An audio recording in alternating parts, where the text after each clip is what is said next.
Folks, welcome back to Jerome Bee Farm and Homestead. So today is officially the last day of summer. Saw that autumn starts tomorrow. We've been getting some good rains here in central Oklahoma.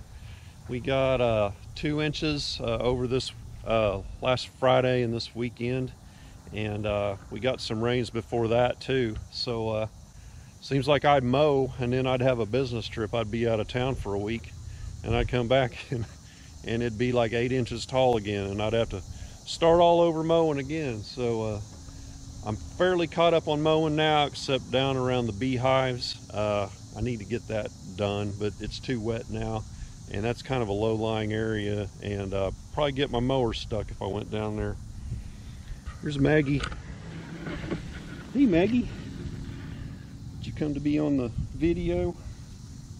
So today's video, this is just an update. So I'm going to talk about something kind of neat. I've been working on the beeswax from our spring harvest, and talk a little bit about compost and some electric fence posts I got from Tractor Supply. I want to talk about the garden over here. Our garden's done really good. I'll show you that real quick. A little update on the chickens, and then I'll tell you about where we're at on the beehives right now, and going into winter or fall winter time frame and what we got to be doing there. And I have an exciting announcement. So at the end, it's exciting for us anyway, but we'll show you what's going on with that. So let's get started over here. Look at the beeswax first. That's probably the neatest thing most people will enjoy from this video, but hopefully you stick around to the end. Okay, up here into the lean-to. So I've been working on the beeswax. So I had a 5-gallon bucket of the beeswax. It was almost full, and it's from our spring harvest, and had all the cappings where we cut the ends off the honeycomb, and we saved all those, and I had that in the freezer all this time to keep it from getting infested with wax moth larvae and small hive beetle larvae and messing it all up. So we kept it safe in the freezer. So this weekend I got it out and I melted it down, and I've strained it out a couple times. So and I melted in this roaster oven. So 5-gallon bucket reduces down to this piece right here. So see if I can get it out of here and show you what it looks like. Man, the hawks are going crazy. I don't know if you can hear that or not. Flying around screeching.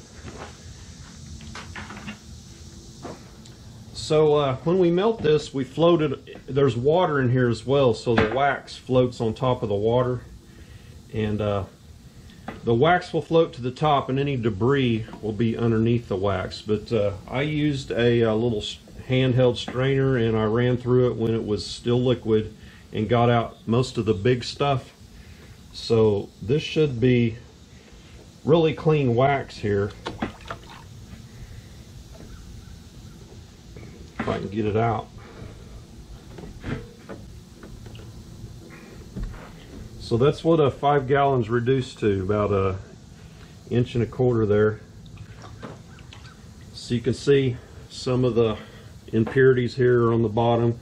So we'll just scrape this off and remelt it, and then I'll run it through a strainer again, but I'll have a paper towel in there as a filter, so it'll be really pure wax at that point. So you can see how nice and clean and bright colored it is as compared to some of the darker wax that I get sometimes. That because this is mostly from cappings, and this is like new wax that the bees have just made. So we'll put this out here to dry, and we'll scrape this off. You can see how I just scraped this big stuff off of there. So that's some of the junk, you know, that we get in there. And then you see how brown that water is. Anyway, so that's how we refine the wax. So what we do with this is the good clean wax. So I don't use this back in the hives. We use this to make lip balm and little lotion. It's like a giant lip balm thing, but it's about that big around, and you can like just rub it on your hands, and it's like moisturizers for your hands. And we also make little it's the same thing for your hands, but it's just in a little bar that you can rub around your hands for moisturizer. We put all kinds of essential oils and things in that to make it smell good and be nice and soft. And some vitamin E is in that as well. So you might look for that later. I don't know if we'll sell any of that online, but we usually sell most of our stuff just locally. Let's get on down this direction and see what else we got going on. Okay, down here by our compost pit.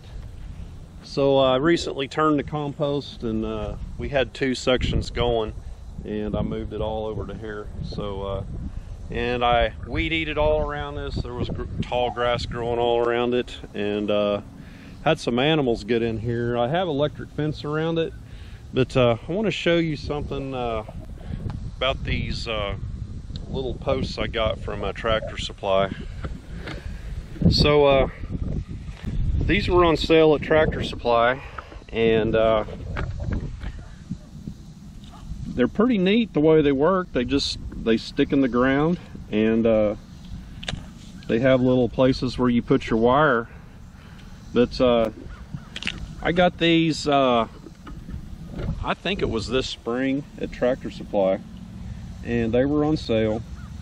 And they haven't been out here but like half a season, right? So since spring, and this is towards the end of September. And I went to move them so I could get my tractor in there to turn the compost, and I picked one up and it just snapped off. I want to show you how easy these break. So these are obviously not UV protected, and every single one of them fell apart like this. And the little places where the wire connects, see, it just pops off. Look at that. One finger, I'm doing that. So I'm not going to take them back, and I'm not going to complain to Tractor Supply. I just know, don't ever buy these crap stakes. They work good the first day and a month or 2 after that, but they just get brittle, just like cheap plastic. So buyer beware at Tractor Supply. If you see these on internet, stay away from them. They're no good. So I went back with the metal T-posts and the little yellow clip-on for that. So on the compost front, so we did have 2 sections going, and over here, so we do compost like paper plates and paper towels and stuff like that. We have a trash can for that.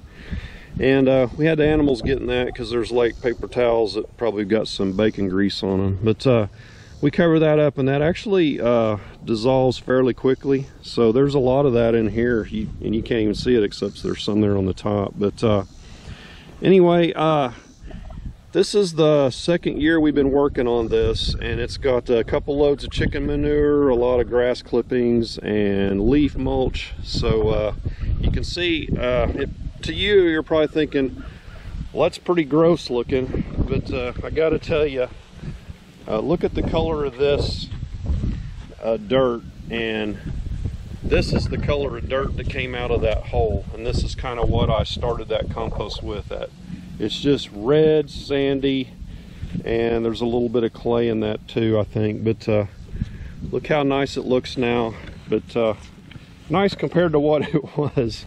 So I think we're going to let this cook all winter, and at some point I'd like to till me a strip and work this in and have a non-raised bed garden. I can do some rows of corn or something like that, so we don't have to have that inside of our little garden up here. So let's run up here and check this out.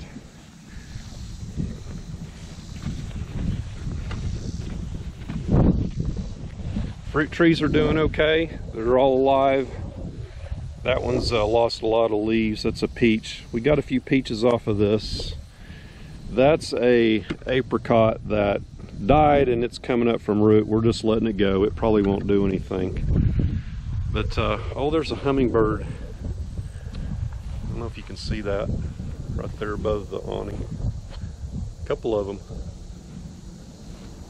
So yeah, the hummingbirds really like this vining flowering thing here. And for the life of me, I can't remember what it is. I'm sorry. But that started out just a little twig down here on the bottom.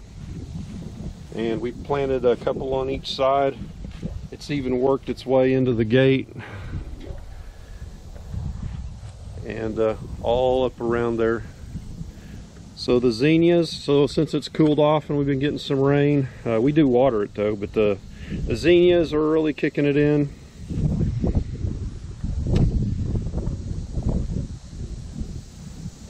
So the comfrey likes this too. So I've been pulling off big chunks of comfrey and getting that into the chicken pen. So let's do a quick tour of the garden here.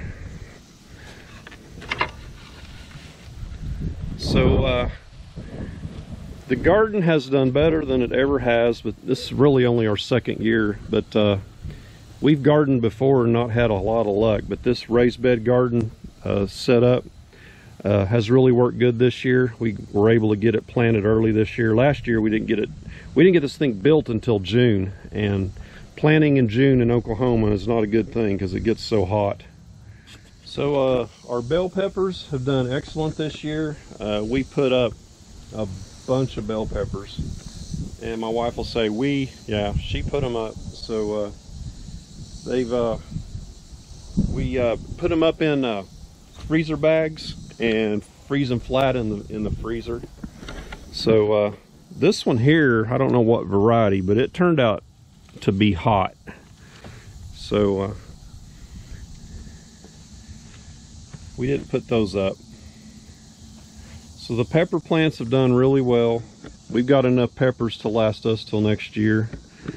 The Fooled You jalapeno that I rescued from back off over here, that garden that we abandoned, man, look at it. It grew up and turned into a nice plant, and I've got quite a few jalapenos off of it, and these are not hot. So really like them. So I cut these in half and put cream cheese in them and put bacon on top and put them in the oven. Make little jalapeno poppers, and man, I love those things. They're good. Here's another pepper plant. The squash that was in here, it's all died out. It got beetles inside the stem. I forget what it's like, borer beetles. That all died out, so we let that go. And got this pepper going here. We've got cantaloupe stringing clear over here, and there's a cantaloupe there. Looks like it's probably ready to harvest. And this hyacinth came back from volunteer, so that's just decorative. Pretty purple beans on it. When it freezes, it's no fun digging that out of that fence after it dries up, but it is a pretty plant. We had a eggplant come up volunteer right in here. Looks like we've already got one off of it. There's one.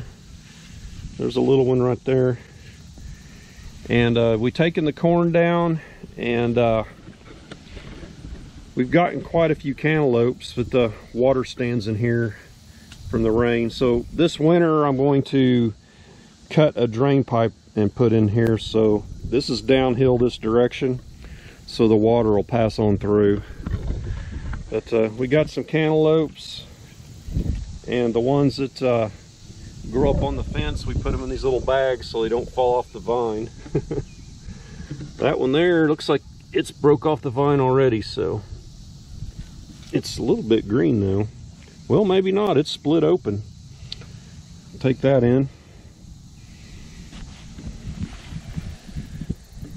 And there's another one right there. So this celery is about the greenest thing I've ever seen. Boy, and bugs don't touch it. I don't know what kind of stalks we got going, but looks like a little bit of a celery stalk down in there. So we just keep it nice and watered, and it's growing good. So my rule of thumb with the garden is if it's green, we leave it, keeps going. The tomatoes are starting to blight a little bit at the bottom. We've got a lot of tomatoes this year. some in there need picked, but it's starting to die off down here in the bottom. But with this raised bed, when it was dry, we would just throw the hose in here and just soak this whole bed down, and we would do that every day, just about every day.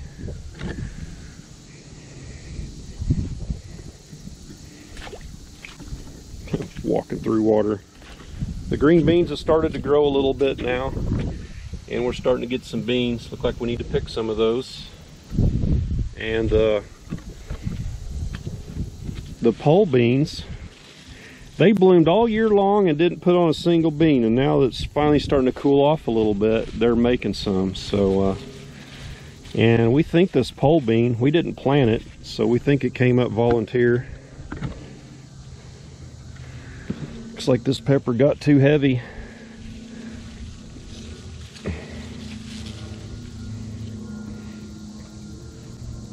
Yeah, need to pick those up. So this clover we had planted, it's blooming pink clover now, so the bees really like that.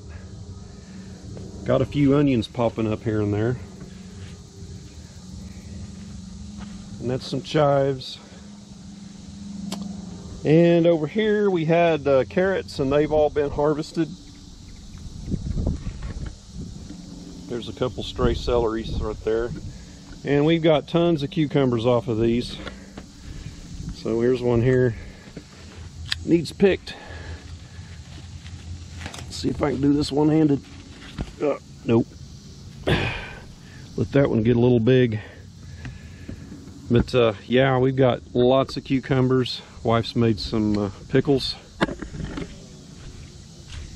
Well, you can tell we haven't been down here in a couple days. So there's one there. But yeah, cucumbers we've always had decent luck with. One thing I don't like about this setup with this little fence here is the weeds grow behind it, and you can't really get your hand back in there to clean them out. So, and I can't get to it from the back side either. So we were talking next year we might do this different, maybe put this in the middle or something like that. So, well, that is the garden.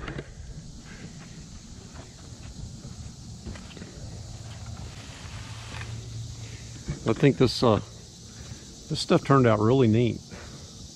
Which it's an annual, it'll all die off, but it's neat how the hummingbirds come to it. And we had some passion flower vine growing in here, but here it is.